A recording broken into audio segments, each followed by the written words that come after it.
SPBG atau sebutannya SPBG itu atau dapur itu ada di level bawah di desa.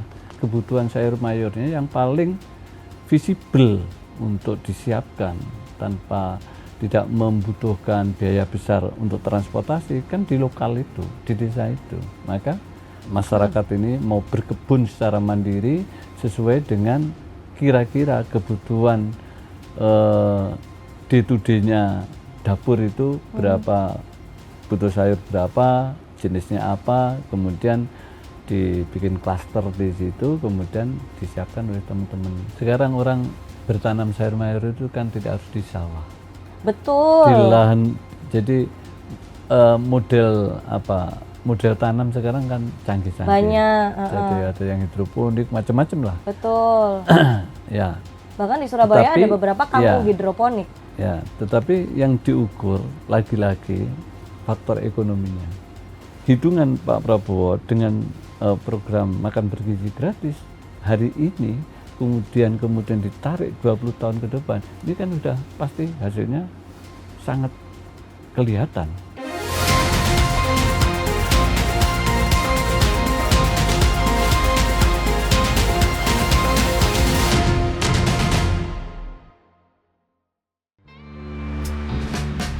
Dari bumi Kediri yang tenang, lahirlah seorang putra terbaik bangsa, M.H. Raufik, pada tanggal 16 September 1961. Langkah awal pendidikannya dimulai di SD Negeri Kediri, lulus tahun 1973. Kemudian ia menapaki jalan ilmu di PGAN Kediri hingga lulus tahun 1980, dan melanjutkan ke jenjang perguruan tinggi di IKIP Malang, tempat ia menamatkan studinya pada tahun 1984. Sejak muda, M.H. Raufik telah menunjukkan dedikasi tinggi pada dunia organisasi sosial kemasyarakatan. Ia pernah dipercaya sebagai Ketua PMI Cabang Malang pada tahun 1983, lalu menjabat sebagai Sekretaris DPD KNPI Jawa Timur pada tahun 1995. Kiprahnya kian menonjol saat memimpin PWIP Ansor Jawa Timur selama 2 periode, dari tahun 2000 hingga 2008. Hingga kini, ia masih aktif sebagai Ketua Lembaga Bina Pemuda Jawa Timur. Di dunia politik, ia pun tak kalah berkontribusi. Tahun 1999 hingga 2008, M.H. Raufik menjabat sebagai anggota fraksi Kebangkitan Bangsa DPRD Jawa Timur selama 2 periode.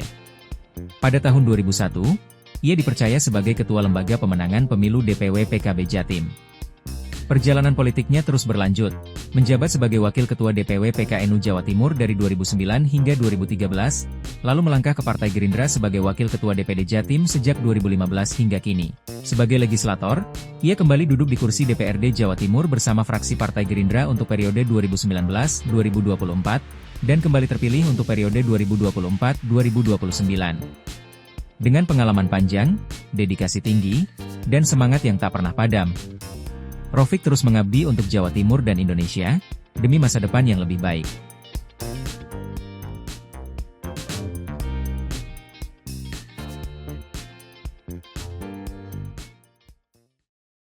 Assalamualaikum warahmatullahi wabarakatuh. Salam sejahtera, Om Swastiastu, Namo Buddhaya, dan salam kebajikan.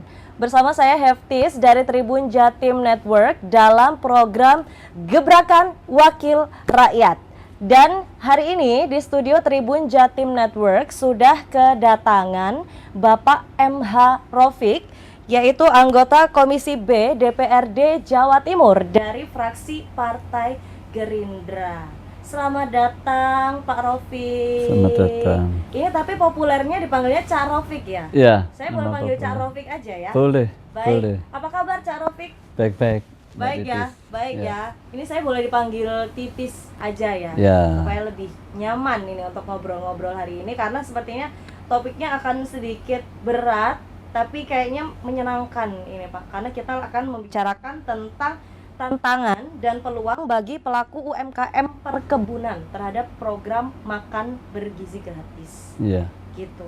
Jadi kalau ngomongin program MBG, ini kan salah satu program unggulan dari Presiden Prabowo dan Wakil Presiden Gibran Rakabuming Raka gitu ya Pak ya.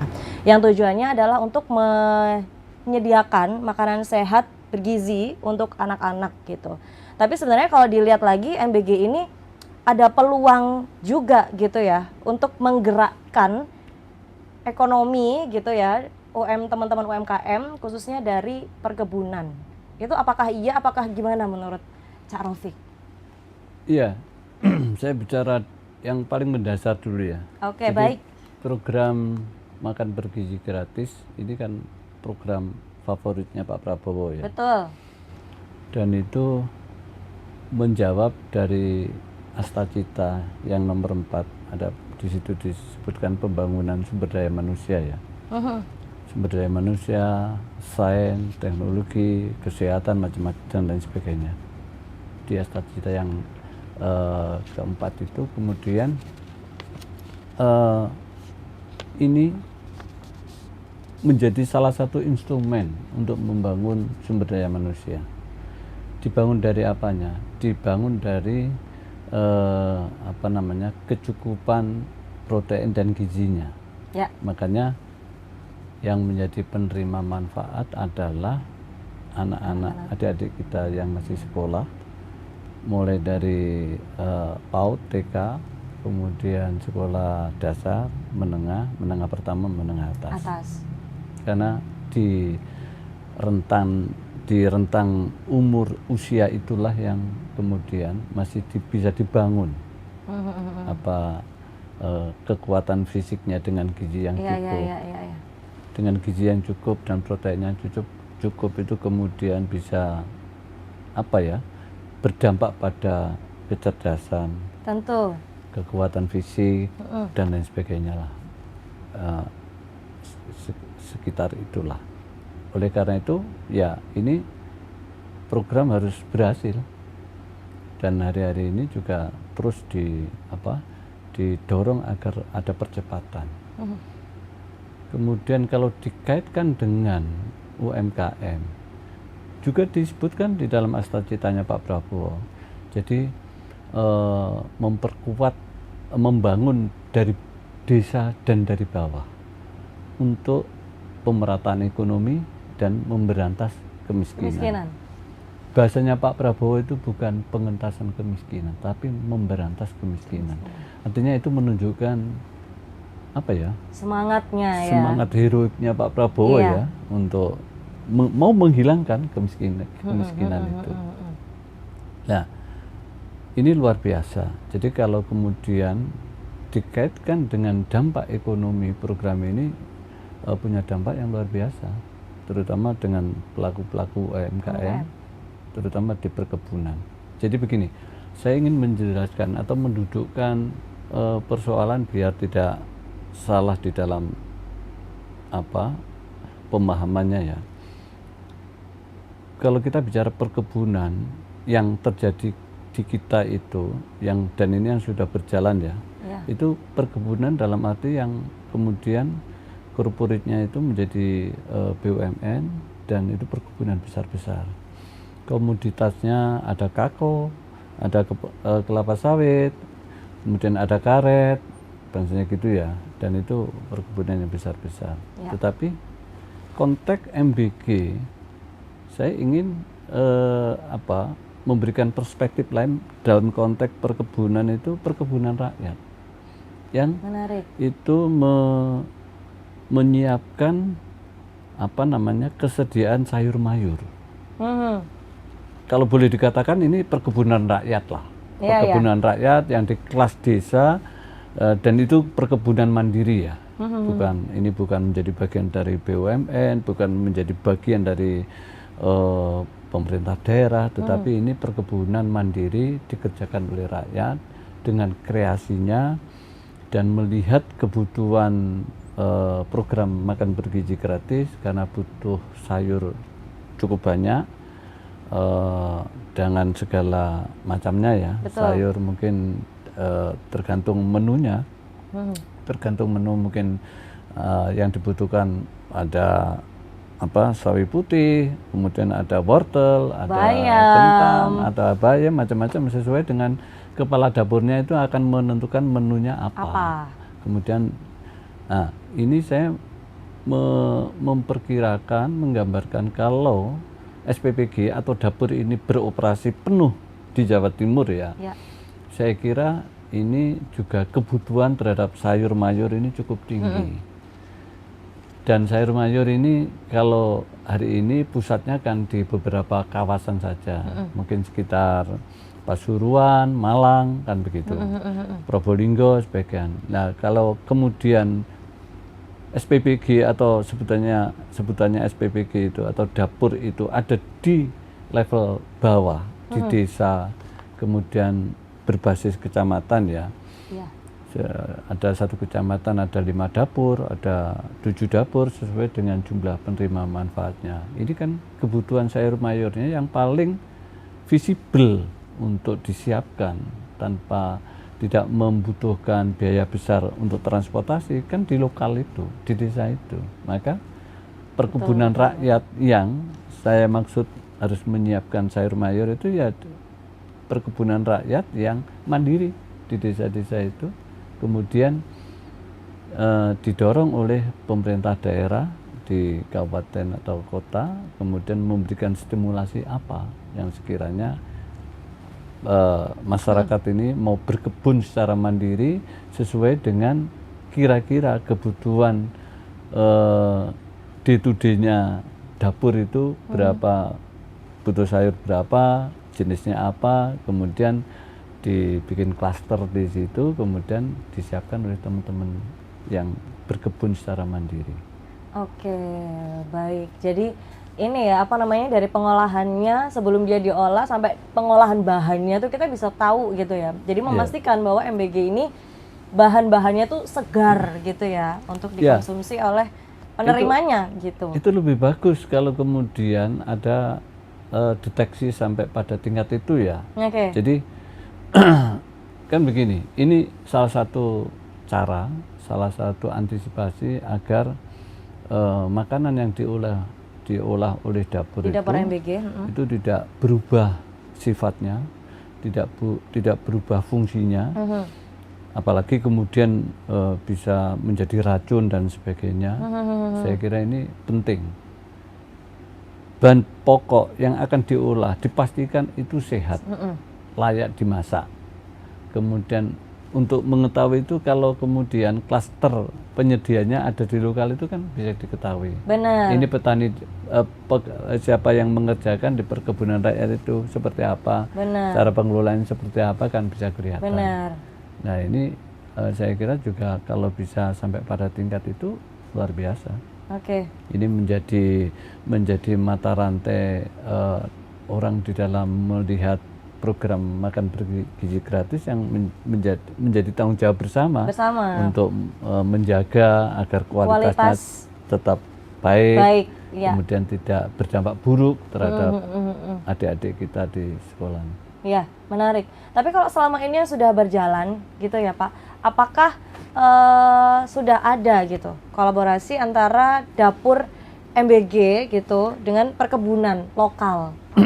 Sekarang yang berjalan sampai hari ini ya, dan ini kan masih, kalau Jawa Timur itu belum ada 50% dapur yang berjalan, masih mungkin sekitar 30% lah, masih belum semuanya. Dan sekarang yang terjadi ya hukum pasar aja. Jadi supplier yang menjadi pemasok di dapur itu ya cari sayur mayur di mana pasar sayur mayur itu ada.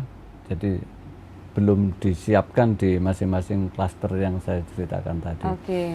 Dan inilah yang menurut saya penting biar fungsi perangkat daerah, dinas pertanian, dinas perkebunan itu kemudian punya fungsi itu.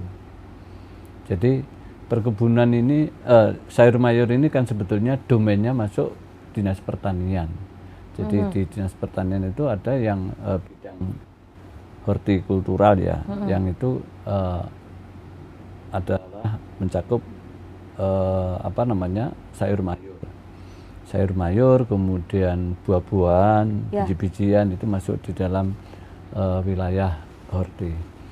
Nah, tetapi dinas pertanian ini konsentrasinya kan masih pada soal-soal yang besar, bahan pangan pokok.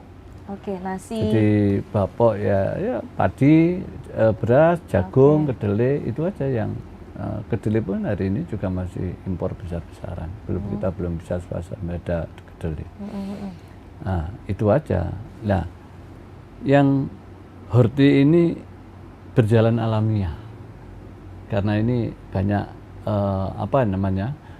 petani mandiri kan. Ya.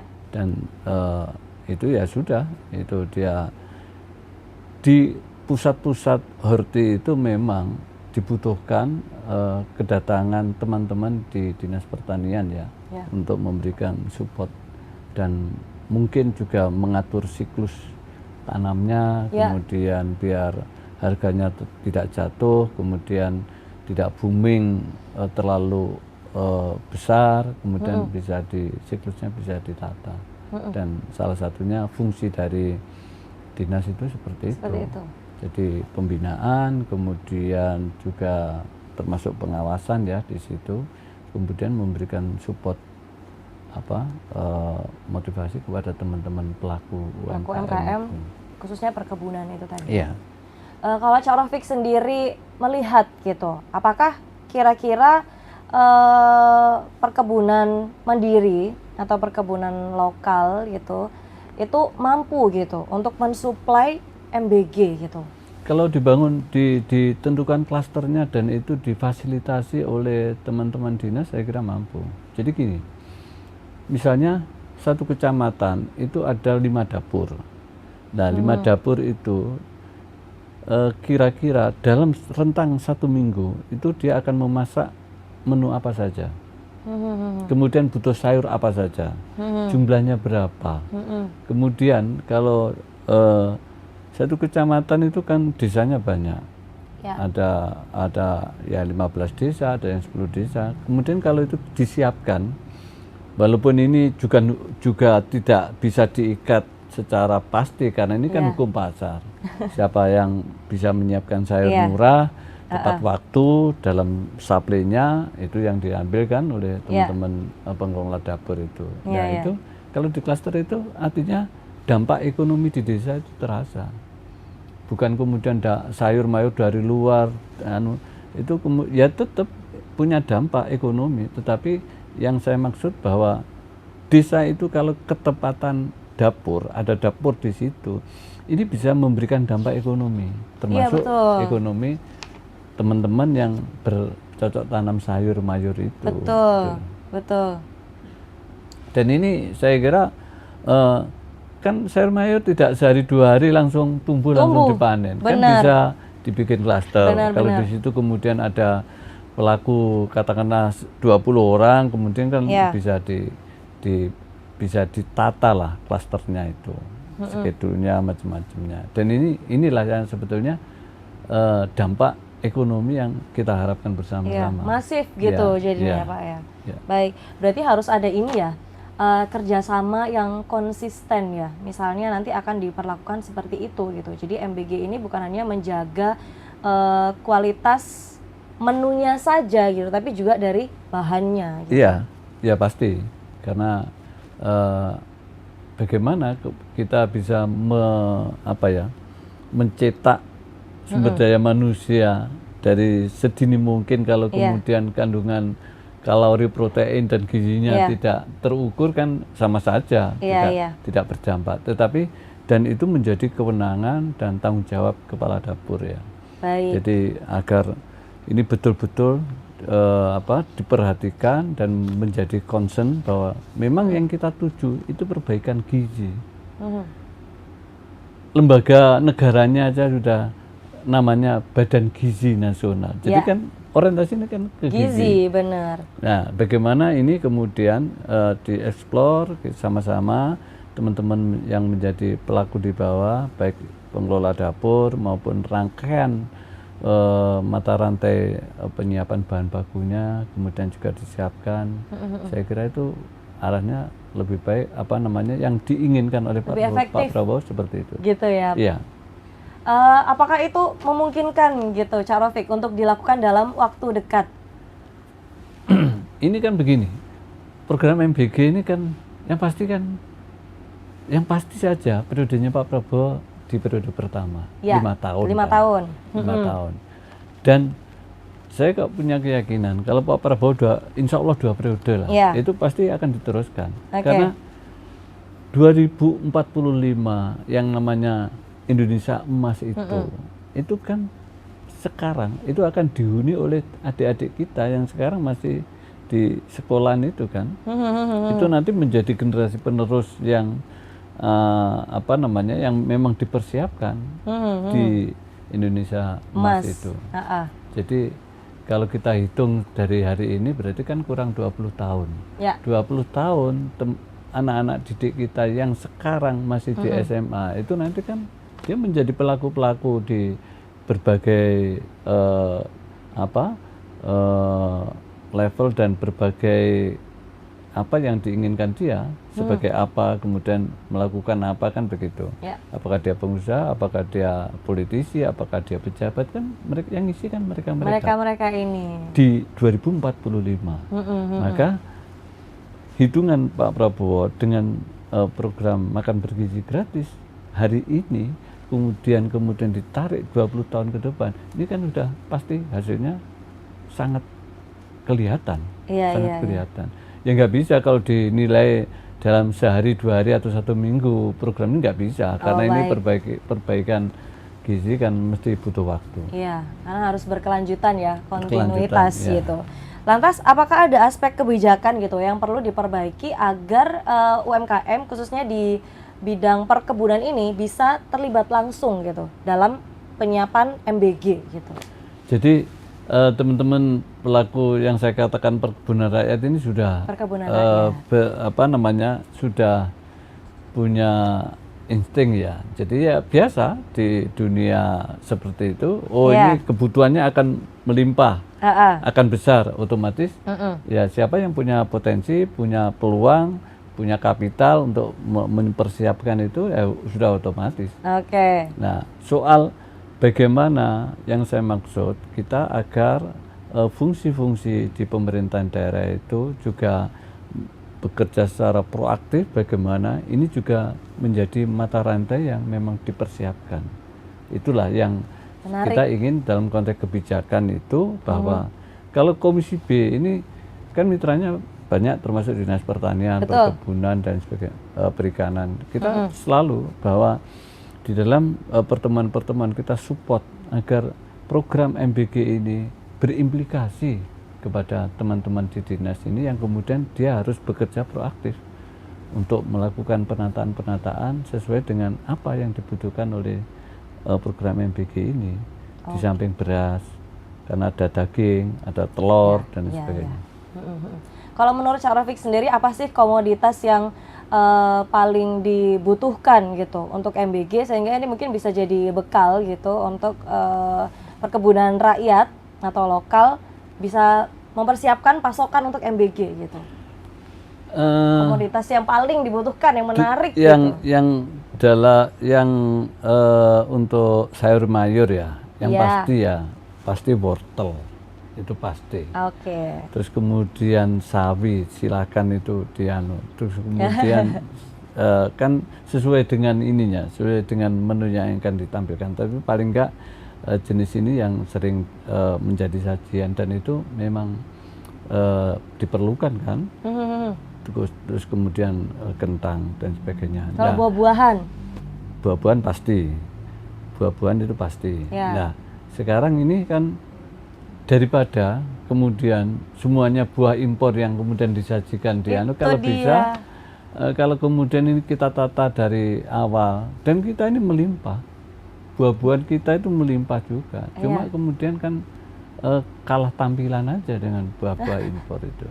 Tetapi ini harus kita edukasi, walaupun warna dan modelnya tidak sama dengan buah impor yang menarik seperti itu, tetapi kandungan protein dan kualitas vitaminnya ini juga tidak kalah, tidak kalah. Artinya ini kan butuh kita edukasi. Jadi kita edukasi itu untuk memastikan bahwa yang dilihat bukan tampilan luarnya saja, tetapi kandungan vitaminnya seperti apa. Harusnya Dan itu merona besar gitu biasanya Iya. yang dipilih. Tapi padahal itu tidak menentukan kualitas vitamin atau gizi dari buah Iya. atau sayurnya dimakan gitu ya, Cak Rafiq. Ya, Oke, selanjutnya apakah ada peluang gitu kolaborasi UMKM khususnya di perkebunan rakyat dia ini dengan koperasi atau BUMDes untuk memperkuat rantai pasok MBG? itu yang kita harapkan. Jadi apalagi kemudian ini bisa difasilitasi atas nama koperasi. Oh, baik. Jadi koperasi itu nanti kemudian yang mengatur suppliernya. Heeh. Si A akan menjadi pemasok sayur dalam rentang waktu berapa lama, si B kemudian akan menjadi pemasok buah-buahnya dan sebagainya. Kalau pertanyaannya mana kebutuhan pokok yang paling ya beras, daging, telur, sayur, ya udah itu yang pasti menjadi menu mayoritas di Iya. 6 hari masak itu ya, 6 hari memberi manfaat itu ya. Nah, kalau ini balik lagi nih ngomongin soal tampilan gitu ya. Karena kan mungkin beberapa orang itu lebih menarik gitu kalau bahan pangan khususnya buah atau sayur-sayuran yang dimakan itu bentuknya besar gitu, warnanya cerah gitu. Lantas apakah perlu gitu ada peningkatan kapasitas di bidang teknologi pasca panen dan pengemasannya perlu didorong lagi gitu? Itu sudah sering dilakukan oleh teman-teman di dinas kita. Berarti ya. sudah centang gitu ya, Iya, sudah dilakukan. Jadi kita kan banyak beberapa pelatihan. Jadi begini, dinas kita itu juga punya UPT-UPT. Ya. UPT-UPT itu ada yang UPT pembibitan, ada yang UPT pelatihan, kemudian ada UPT yang uji kualitas dan banyak UPT-UPT itu. Nah ini dalam konteks program MBG ini saya kira itu semua bisa difungsikan secara maksimal. Menarik ya. Kita fungsikan secara maksimal agar apa? Itu tadi goal akhirnya itu bagaimana makanan yang dimasak di SPPG ini atau di dapur ini kemudian kualitasnya tetap terjamin dan betul ini betul akan merubah dan menambah gizi dan protein dari anak-anak didik kita. Baik. Kepastian itulah yang kemudian yang harus dielaborasi oleh teman-teman di dinas itu, dan ini kerja bareng, harus semua proaktif, tidak boleh ada yang berpangku tangan kalau kita mau sukses seperti itu. Iya, benar, karena ini berkaitan dengan generasi emas untuk Indonesia gitu ya, jadi nggak boleh main-main nih gitu seharusnya. Lantas selama ini bagaimana koordinasi antara dinas terkait dan pelaku UMKM dalam mempersiapkan pasokan MBG? Kita dinas-dinas itu begini, jadi dinas akan melakukan fungsinya sesuai dengan tupoksinya. Ya. Teman-teman pelaku UMKM di perdagangannya itu diampu oleh dinas Disperindak, dinas perdagangan. Dia yang Nah, kolaborasi di beberapa dinas inilah yang saya kira kita sudah sering kita sampaikan bahwa ini harus ada sinkronisasi, koordinasi, dan yang penting itu menurut saya ya membuat klaster itu. Klaster di zona, di tempat di mana dapur itu berada. Itu harus langsung segera diwujudkan sih. diskemakan di situ. Potensi persawahannya seperti apa, potensi perkebunan yang bisa ditanami sayur mayur seperti apa. Dan itu di mapping secara rigid.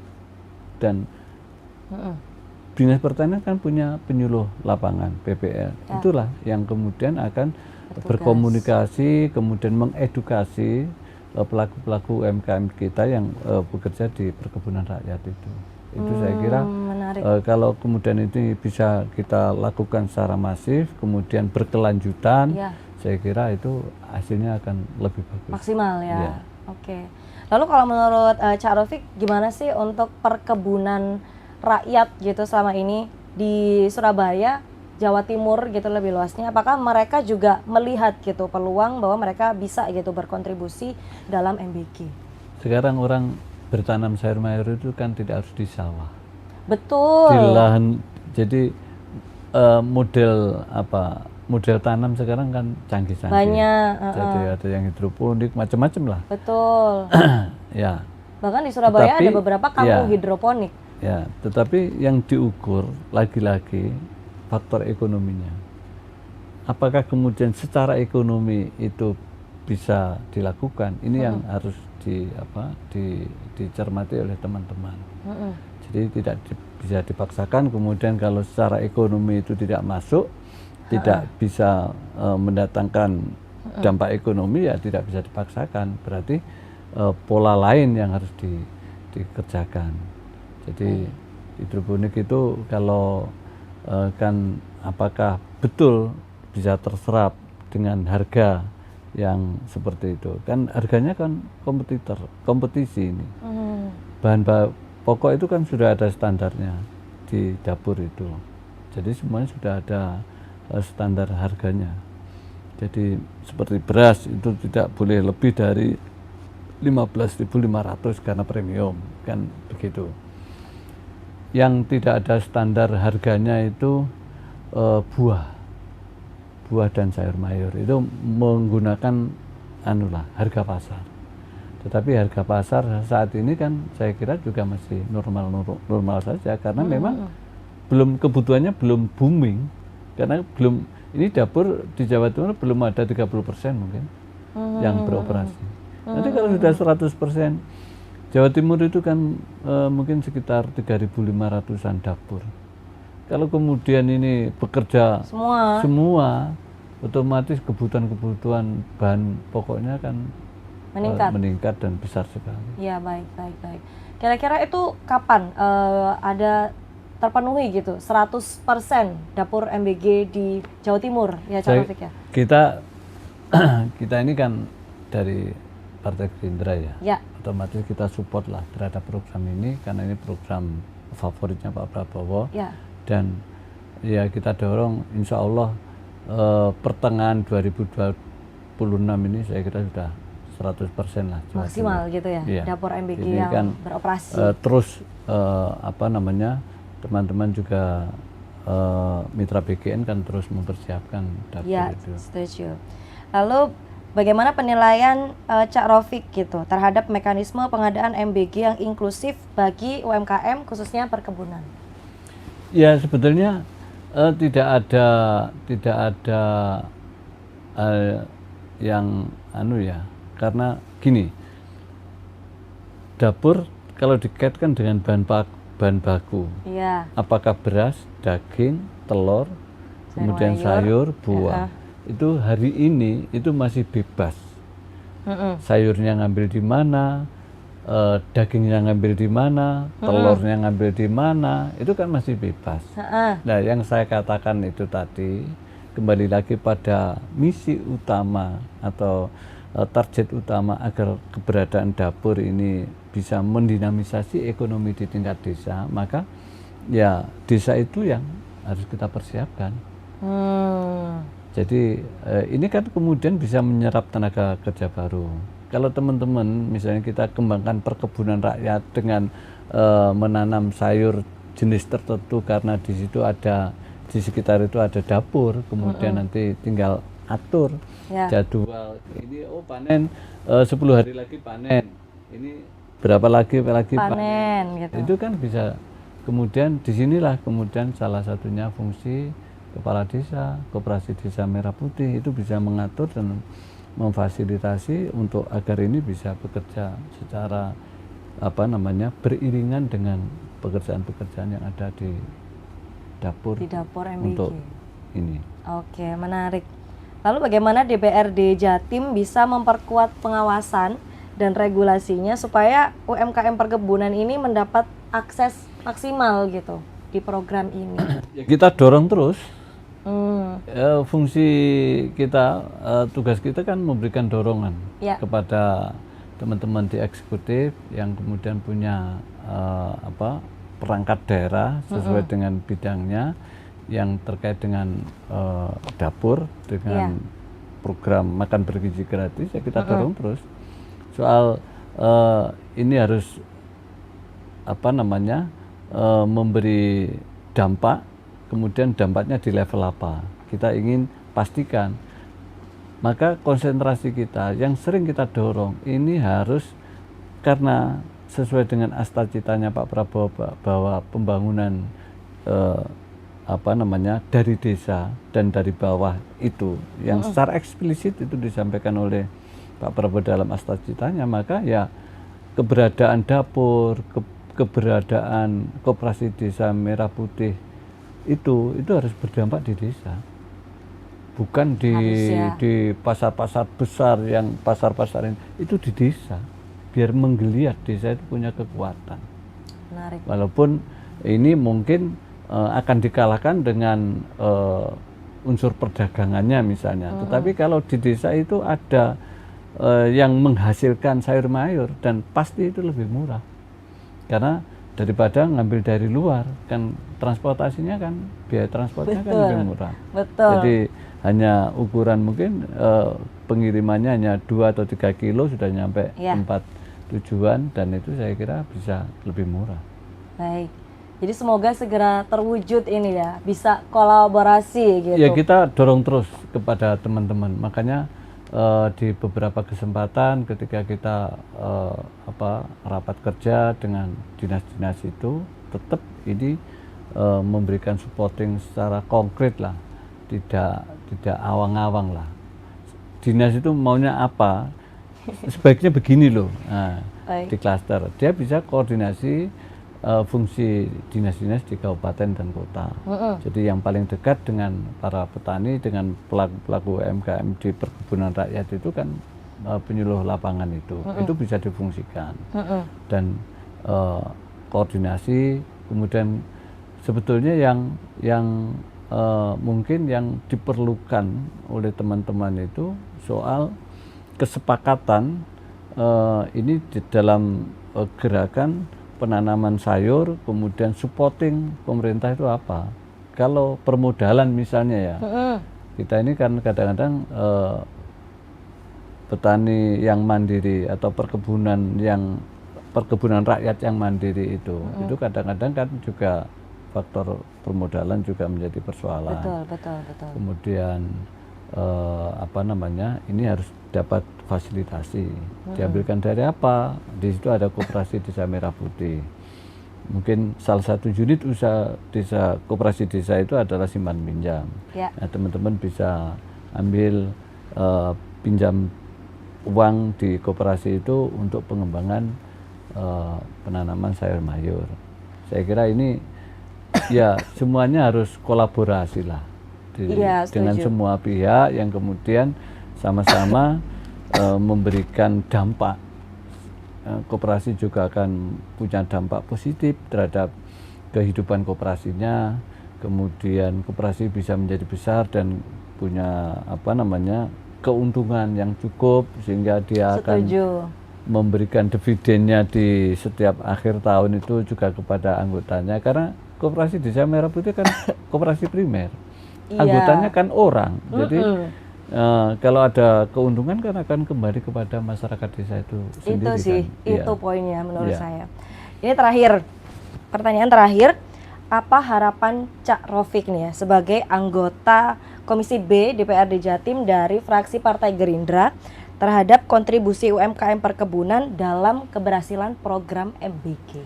Ya, kalau kita di pertanyaan seperti itu ya, harapan kita ya semua ini harus mendapatkan dampaknya, harus mendapatkan dampak positifnya terhadap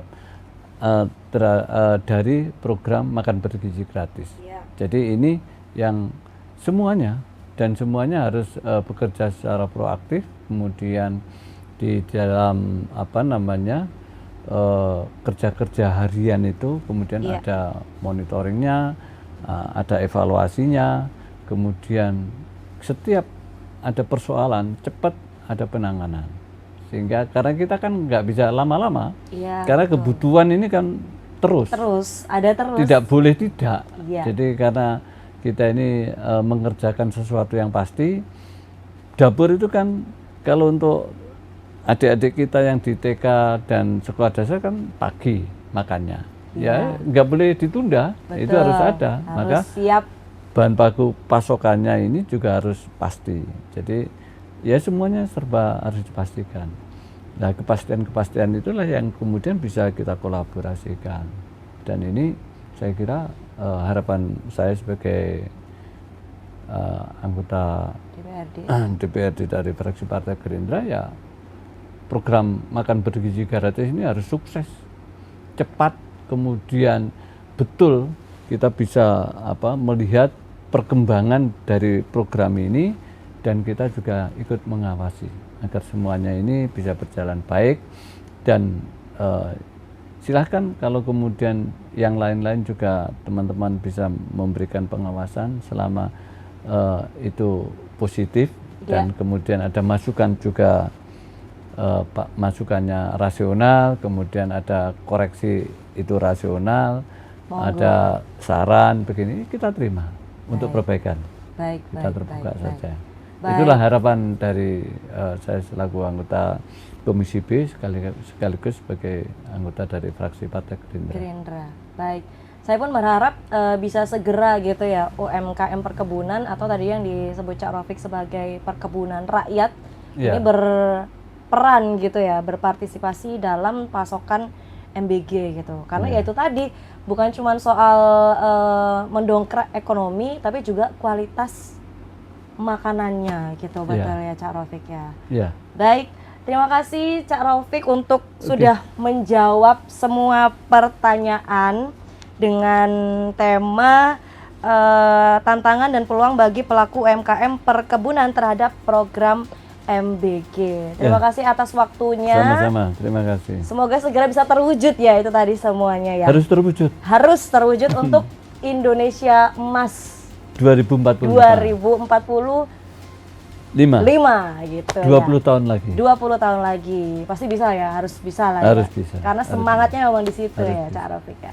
Baik, saya Heftis atau Titis dari Tribun Jatim Network beserta Cak Rafiq, anggota Komisi B DPRD Jawa Timur dari fraksi Partai Gerindra. Mohon pamit undur diri. Terima kasih sudah menonton Tribuners di rumah. Terima kasih. Wassalamualaikum warahmatullahi wabarakatuh. Waalaikumsalam warahmatullahi wabarakatuh. Nanti kita ngobrol-ngobrol lagi ya Pak ya.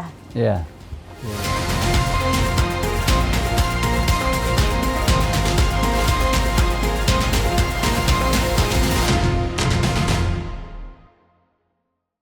Download Tribun X sekarang, menghadirkan lokal menjadi Indonesia.